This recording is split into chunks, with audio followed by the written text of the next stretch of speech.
Well, hello everyone. My name is Zachary O'Shea, and this is Box of Teeth.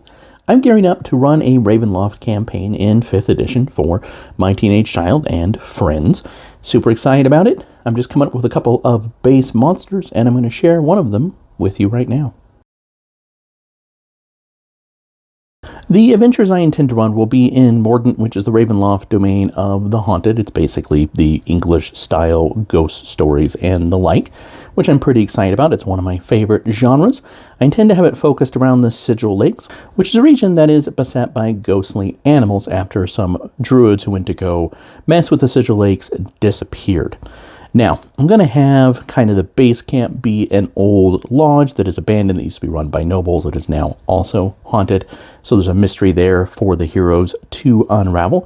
And I'm working on their benefactor as well, which I'll be reaching into the Box of Teeth for some old adversaries that I have drummed up. I just wanted to share one of the basic beasties that I've come up with so far in kind of a Breathless Bestiary to inflict on my players. And that would be the Icewings. Contained in a cloud of biting hoarfrost, these risen bats fly on wings of flaking leather and icicle bones. They seek the warmth of the living as they once sought blood, but still like to bite. Each tiny mouth is stuffed with crimson shards, formed from the flash-frozen blood of their victims. Each chop breaks some fangs off, but forges others anew. To be in their presence is to feel the biting chill of death. Let's take a look at the Icewing statistics for Dungeons & Dragons 5th edition. They are a challenge rating 1/2 undead swarm of tiny bats. So they do have the swarm traits. In addition, they do have damage resistance to bludgeoning, piercing, and slashing from non-magical attacks. And they're immune to cold, but in turn, they are vulnerable to fire. They do have chill in the air, so when you're within 10 feet of them, you do take 1 point of cold damage. They have ethereal sight and incorporeal life sense, so they can sense the living very easily. All the swarm traits one might expect, and a bite that also does cold damage that gets lesser the less hit points that the swarm has, just like any other swarm.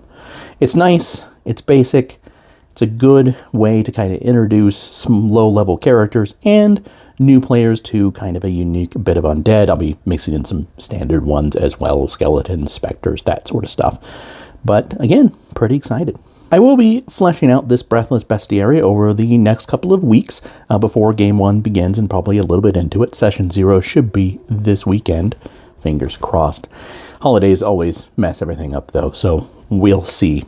You can see the Icewings, along with hundreds of other monsters for Dungeons & Dragons 5th edition. They're all perfectly free at boxofteeth.blogspot.com. If you're more interested in the non-Dungeons & Dragons projects that I have, or the horror fiction that I write that includes grease paint right there, you can always go to www.zacharyoshea.com. All right, everybody, we're halfway through the week. Let's make the rest of it a good one. Have a good day.